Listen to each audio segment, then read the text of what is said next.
भरोसा कर लो तुम, साथ निभाऊंगा, सितारों की दुनिया में तुमको ले जाऊंगा।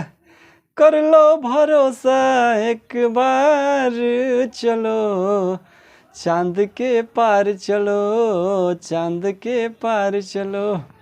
यहाँ बच्चों से बिहार बोर्ड पार नहीं होता है और बात करते हैं चांद के पार जाने का। ऐसा लगता है जैसे पिताजी इनके नासा के प्रमुख हैं। अरे थोड़ा पढ़ाई लिखाई पे ध्यान दो, उसके बाद IAS OAS बनो, वैज्ञानिक बनो, वैज्ञानिक बन के नासा में ज्वाइन करो और जाते रहना मंगल ग्रह पे। ठीक, अभी पढ़ाई कर लो।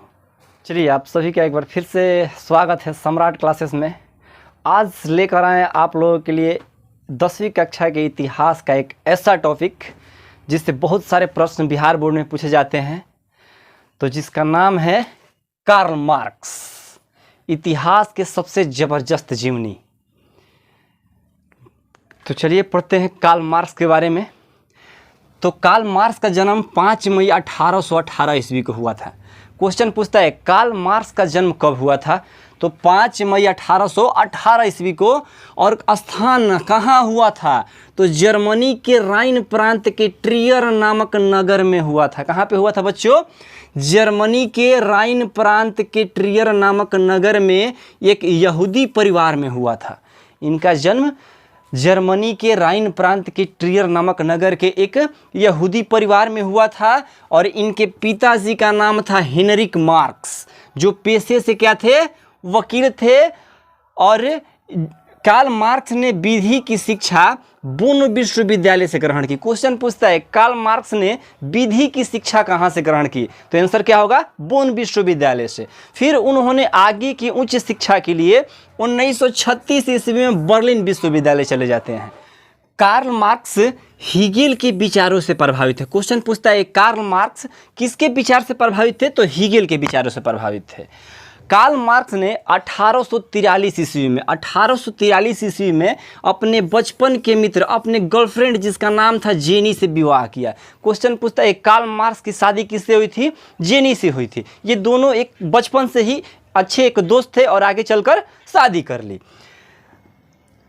राजनीति में एवं सामाजिक इतिहास पर मॉन्टेस्क्यू तथा रूसो के विचारों का गहन अध्ययन किया। कार्ल मार्क्स ने राजनीति में एवं सामाजिक इतिहास पर मॉन्टेस्क्यू और रूसो के विचारों का गहन अध्ययन किया।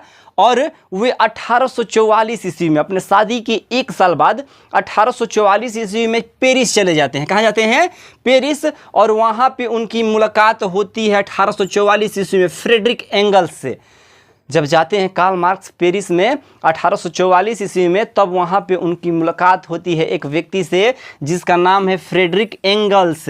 और उनसे उनकी काफ़ी ज़बरदस्त मित्रता होती है और वो मित्रता जिंदगी भर, जीवन भर निभाते हैं कार्ल मार्क्स और फ्रेडरिक एंगल्स। आगे देखते हैं।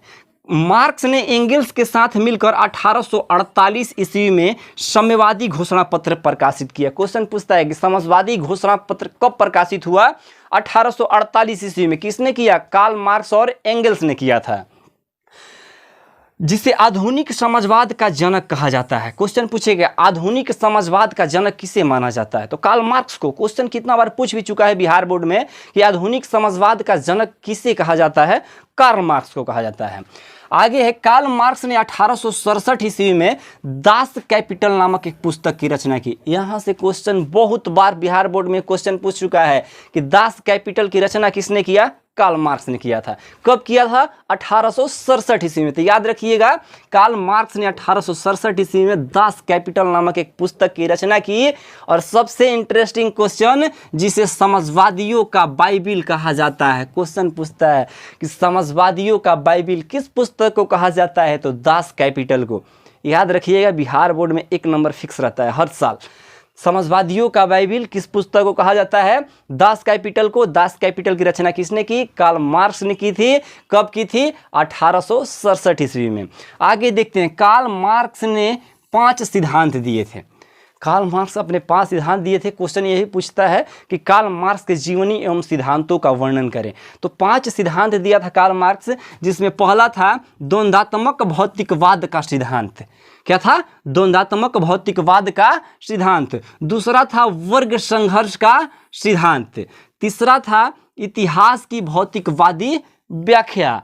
4 नंबर पे था मूल्य एवं अतिरिक्त मूल्य का सिद्धांत। राज्यहीन 5 नंबर पे बताया था राज्यहीन और वर्गहीन समाज की स्थापना। तो ये रही कार्ल मार्क्स की जीवनी। बहुत सारे क्वेश्चन इससे पूछे जाते हैं बिहार बोर्ड में, तो इसको ज़बरदस्त तैयारी रखिएगा। और जो बच्चे इस चैनल पे नए हैं, इस चैनल को सब्सक्राइब कर लें और वीडियो को लाइक करते रहें, और अच्छा लगे तो शेयर भी कीजिएगा। धन्यवाद।